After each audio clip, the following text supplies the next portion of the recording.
अगर तुम्हें मैगी बनानी आती है तो तुम्हें मिक्सिंग भी आती है।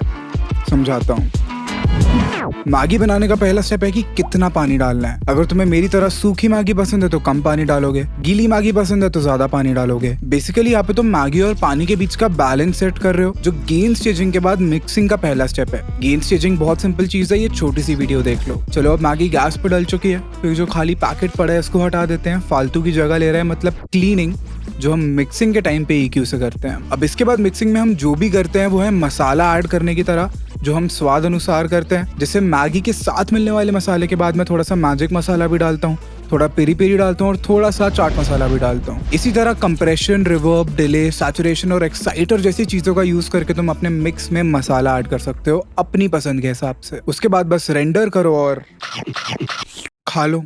मिर्ची लग रही है।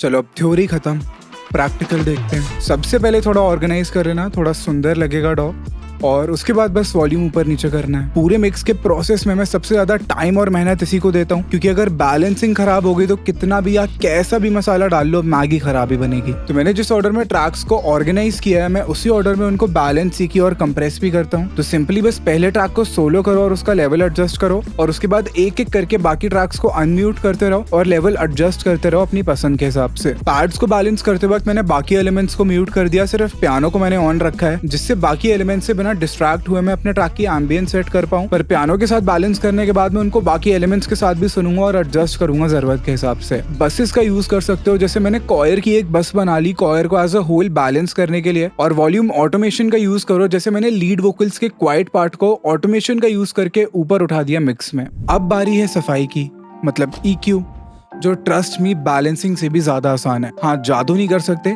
ईयर ट्रेनिंग के लिए टाइम तो लगेगा ही, बट अगर ये वीडियो देख के तुम अच्छे से स्टेप्स फॉलो करोगे तो तुम आज ही एक अच्छा मिक्स अचीव कर सकते हो। मैंने बहुत सारे बड़े बड़े लेबल्स और आर्टिस्ट के ट्रैक सुने हैं जिनका मिक्स तो इतना अच्छा नहीं होता, 7 on 10 टाइप ही होता है, और लिसनर्स को स्पेशली मिक्स एंड ऑयल से इतना फर्क नहीं पड़ता। उनको 5 on 10 मिक्स और 10 on 10 मिक्स में कुछ ज्यादा फर्क समझ में ही नहीं आता है, उनको बस गाने की फील से मतलब है। तो अगर तुम्हारा मिक्स 10 on 10 है तो ग्रेट, बट अगर 7 on 10 मिक्स है जो आज की वीडियो से पा सकते हो थोड़ी सी प्रैक्टिस करके, तो भी ग्रेट। और टाइम के साथ साथ तुम्हारे कान तो ट्रेन होंगे ही, और साथ साथ मेहनत करते रहोगे तो धीरे धीरे करके अपने आप 10 on 10 मिक्स तक भी पहुंच जाओगे। खैर, EQ बहुत सिंपल चीज है, देखते हैं एक बारी। तो सबसे पहले हमें अनवांटेड फ्रीक्वेंसीज को कट करना है। तो अगर मैं पहली किक का EQ दिखाऊं तो तुम देख सकते हो कि मैंने सबसे पहले एक लो कट ऐड किया अराउंड 30 हर्ट्ज तक। देखो, टेक्निकली देखे तो ह्यूमन ईयर्स जो होते हैं उनको 20 to 20,000 हर्ट्ज तक सुनाई देता है, बट अगर तुम जस्ट अभी भी एक बार प्रैक्टिकली ट्राई करके देखोगे तो तुम्हें 30 हर्ट्ज के नीचे भी कुछ खास फील या फिर सुनाई नहीं देगा। तो इसीलिए मैंने 30 हर्ट्ज तक यहाँ पे इसको कट कर दिया है। उसके बाद मैंने एक हाई कट डाला हुआ है। बेसिकली मुझे अपनी किक में इतना ज्यादा हाई एंड नहीं चाहिए था, इसीलिए मैंने उसको कट किया है अपनी पसंद के हिसाब से। और उसके बाद जो हमारी किक की बॉडी होती है वहां पे मैंने थोड़ा सा बूस्ट किया है। अगर मैं यहाँ पे ऑडियो एक बार प्ले करके दिखाऊं तो तुम नोटिस करोगे कि यहाँ पे जो एनालाइजर है उसमें भी फ्रीक्वेंसीज यहाँ पे सबसे ज्यादा उठी उठी दिखेंगी।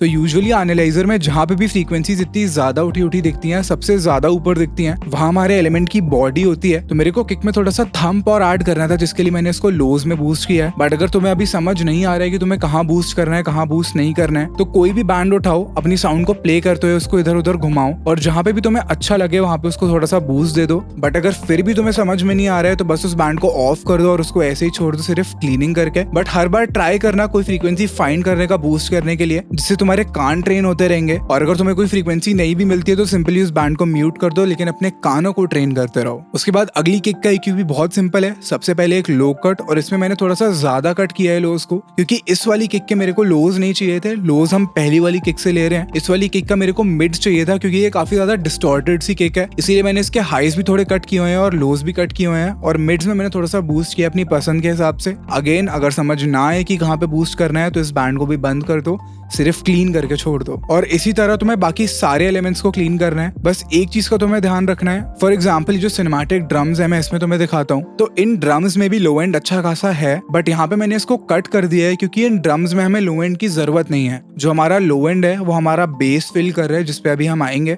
और हमारी जो पहली वाली किक है वो फिल कर रहा है। अगर मैं उसी फ्रीक्वेंसी रेंज में और भी बहुत सारे एलिमेंट्स डाल दूंगा तो वहाँ पे बहुत ज्यादा क्लटर हो जाएगा और क्लैशिंग बहुत ज्यादा होने लगेगी। इसलिए जिन भी चीजों में हमें लो एंड की जरूरत नहीं है वहाँ पे सिंपली कट कर दो। वो सोलो करके इतना अच्छा साउंड नहीं करेगा, वो थोड़ा थिन भी लग सकता है, बट अगर तुम विद द मिक्स सुनोगे, जो ऑब्वियसली सारे लिसनर्स हमारा गाना जो है वो बाकी एलिमेंट्स के साथ ही सुनने वाले हैं, तब वो काफी क्लीन साउंड करेगा और क्लैशिंग भी काफी अवॉइड करेगा। तो अगर मैं एक बार ये वाले ड्रम्स सोलो करके तुम्हें विदाउट द EQ सुनाऊं और एक बार विद द EQ सुनाऊं तो तुम डिफरेंस नोटिस करना।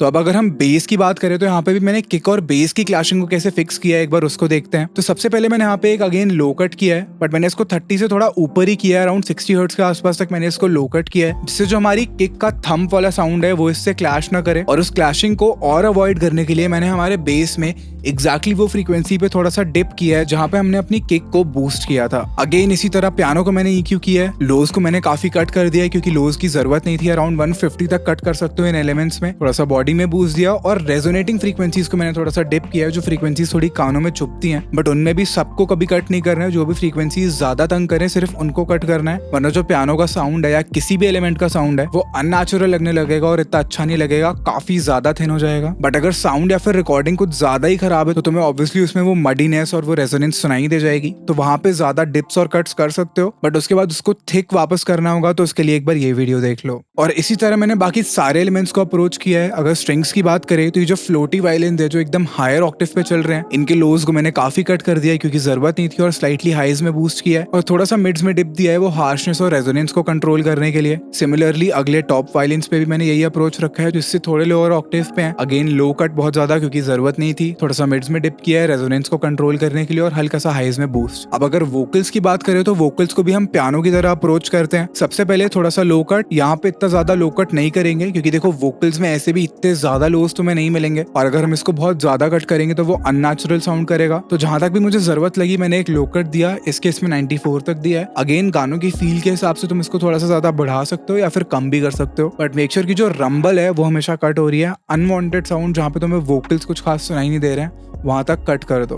उसके बाद अगेन रेजोनेंस मैंने थोड़ी कंट्रोल की है, थोड़ा सा यहाँ पे मैंने डिप्स दिए हैं, थोड़ी सी नेजल फ्रीक्वेंसी मैंने डिप की है, और हाइज में मैंने थोड़ा सा बूस्ट किया है, थोड़ा सा टेक्सचर और टोन ऐड करने के लिए। अब ये जो सारी टर्म्स मैं यूज कर रहा हूँ इनके बारे में एक्सप्लेन करते हुए मैंने एक प्रॉपर मिक्सिंग सीरीज बनाई है, तो एक बार वो चेक कर सकते हो अगर तुम्हें इन डेप्थ ही सारे टॉपिक सीखने हैं। उसके बाद आते हैं कंप्रेशन पे, जिसपे अगेन इन डेप्थ वीडियो तुम्हें मिक्सिंग सीरीज में मिल जाएगी। आज मैं ओवरव्यू कवर कर रहा हूँ। देखो पुराने टाइम में हमारे पास विजुअल इन्फॉर्मेशन नहीं होती थी तो सब कुछ सुन के करते थे, बट अगर अब हमारे पास विजुअल इन्फॉर्मेशन है तो उसको यूज करके हमें अपना काम आसान करना चाहिए। तो बेसिकली कंप्रेशन का काम क्या होता है, हमारे डायनामिक्स को कंट्रोल करना। फॉर एग्जांपल अगर ये सिनेमैटिक ड्रम्स को हम देखें तो तुम यहाँ पे नोटिस कर सकते हो ये कुछ पीक्स हैं जो एकदम से उठ जा रही हैं, और ये काफी क्वाइट पार्ट्स भी इसमें है। तो इसमें क्या होगा कि कभी कभी जो हमारे सिनेमैटिक ड्रम्स हैं वो मिक्स में थोड़े ऊपर सुनाई देंगे, इनकी जो पीक्स हैं वो हमें प्रोमिनेंटली सुनाई देंगी, बट ये जो सारे क्वाइट पार्ट्स आ रहे हैं ये हमें इतनी प्रोमिनेंटली सुनाई नहीं देंगे, या फिर कभी कभी मिक्स में एकदम गायब हो जाएंगे। तो इनको कंट्रोल करने के लिए और ये जो लाउड पार्ट्स हैं इनको नीचे लाने के लिए और क्वाइट पार्ट्स को थोड़ा सा ऊपर लाने के लिए हम इनको कंप्रेस करते हैं, हम कंप्रेशन का यूज करते हैं। बट कुछ केसेस में हम कंप्रेशन को डायनामिक्स कंट्रोल करने की जगह पंच ऐड करने के लिए या फिर टेक्सचर के लिए भी यूज कर सकते हैं। फॉर एग्जाम्पल हमारी किक्स में तुम नोटिस करोगे अगर वेव फॉर्म्स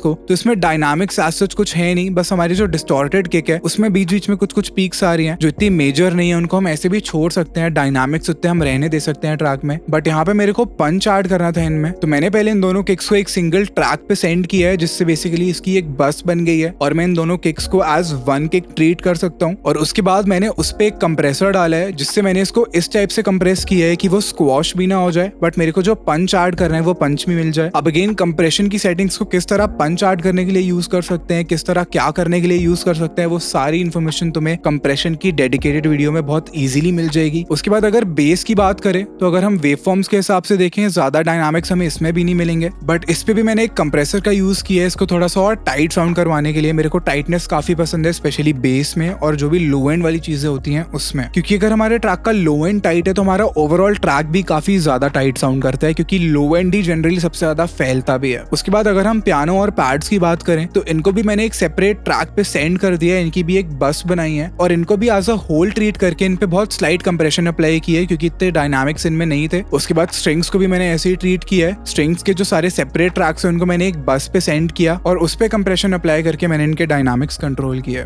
उसके बाद आती है हमारी कॉयर या फिर हमारे बैकग्राउंड वोकल्स, जिनको मुझे अगेन काफी टाइट साउंड करवाना काफी पसंद है। तो यहाँ पे मैंने इन पे काफी टाइट कंप्रेशन अप्लाई किया है। एज अ होल मैंने इनको भी ट्रीट किया है और लीड वोकल्स पे भी मैंने टाइट सी कंप्रेशन की है क्योंकि यहाँ पे डायनामिक्स कुछ ज्यादा ही थे वोकल्स में। जैसे अगर हम विजुअली देखें तो तुम समझ पाओगे कि जो लो वाला पार्ट है इसको तो हमने ऑटोमेशन से बूस्ट किया ही हुआ है, बट ये जो हाई वाला पार्ट आ रहा है यहाँ पे भी तुम देख सकते हो कि काफी पीक्स आ रही है बीच बीच में, तो इनको भी मैंने कंप्रेशन से टाइटली कंप्रेस करके कंट्रोल किया है। उसके बाद सैचुरेशन के लिए मैंने साउंड गुडाइजर यूज किया है। वोकल्स पे मैंने 2 डाले हैं क्योंकि इसमें तुम्हें 4 मोड्स मिल जाते हैं, A B C D। तो मुझे एक तो A थोड़ा सा अच्छा लग रहा था वोकल्स पे और उसके साथ साथ B वाला मोड भी काफी अच्छा लग रहा था, काफी अच्छा टेक्सचर ऐड कर रहा था वो वोकल्स में। अब कंप्रेशन और सैचुरेशन के बाद वोकल्स के जो एसेस है वो बहुत ज्यादा शार्प हो गए थे, तो उनको कंट्रोल करने के लिए मैंने यहाँ पे मैक्सिमस का यूज किया है जो बेसिकली एक मल्टीबैंड कंप्रेसर है और उससे मैंने हाई फ्रीक्वेंसीज को सेपरेट करके उनको कंप्रेस किया है। तो इतनी सारी प्रोसेसिंग के बाद मुझे वोकल्स में लोज थोड़े से ज्यादा लग रहे थे। एक पर्टिकुलर फ्रीक्वेंसी मुझे लग रही थी कि थोड़ी थोड़ी उठ रही है बीच बीच में लोज में, तो मैंने यहाँ पे उस पर थोड़ा सा डिप डाला आखिर में एक EQ डाल के। बट इस डिप के बाद वोकल्स थोड़े थिन भी लगने लगे थे, तो मैंने उसको कॉम्पेंसेट करने के लिए 100 हर्ट्ज के नीचे नीचे थोड़ा सा बूस्ट किया एक लो शेल्फ का यूज करके। अब आखिर में बारी आती है रिवर्ब की जो पूरे ट्रैक की फील ही बदल देता है। तो मैंने इस ट्रैक के लिए एक ही रिवर्ब का यूज किया है, एक ही रिवर्ब ट्रैक डाला है जिसमें मैंने अगेन फ्रूटी रिवर्ब यूज किया है क्योंकि स्टॉक प्लगइन से ही मैंने मिक्स किया है ये पूरा ट्रैक। और मैंने अपना एक रिवर्ब डिजाइन किया और यहाँ पे जो हमें EQ दिया हुआ है उससे मैंने थोड़े लोज और हाइज को कट किया रिवर्ब को क्लीन साउंड करवाने के लिए। और जिन भी एलिमेंट्स में मेरे को रिवर्ब की जरूरत थी उन पे मैंने इसी एक रिवर्ब सेंड का यूज करके रिवर्ब ऐड किया है, बट हर एलिमेंट पे अमाउंट थोड़ा सा डिफरेंट है रिक्वायरमेंट के हिसाब से। तो रिवर्ब हमारा कैसा साउंड कर रहा है उसके लिए मैं एक बार वोकल्स को प्ले करता हूँ विदाउट द रिवर्ब और उसके बाद एक बार प्ले करता हूँ विद द रिवर्ब। हौले से धीमे से मुझको बाहों में भर लो ना तुम नरमे सी। तो रिवर्ब डिजाइन पे भी मैंने एक वीडियो बनाई हुई है, वो भी चेक कर सकते हो मिक्सिंग सीरीज में ही, तुम्हें वो भी मिल जाएगी। बट उस वीडियो में मैंने फैब फिल्टर के प्रो R प्लगइन का यूज करके तुम्हें रिवर्ब एक्सप्लेन किया था। तो अगर तुम्हें फ्रूटी रिवर्ब पे एक डेडिकेटेड वीडियो चाहिए तो नीचे कमेंट कर सकते हो, मैं इस पे भी एक वीडियो बना दूंगा। तो अब अगर तुम्हारा मिक्सिंग का डर खत्म हो गया है तो लाइक कॉमेंट और सब्सक्राइब कर दो, मेरा दिन उससे बहुत अच्छा हो जाता है। और अगर तुम्हें मुझसे पर्सनली सीखना है तो तुम मेरे कोर्स के लिए एनरोल कर सकते हो, जिसकी इन्फॉर्मेशन तुम्हें मेरी वेबसाइट पे मिल जाएगी जिसका लिंक डिस्क्रिप्शन में है। आई एम शाश्वत and I will see you guys in the next video.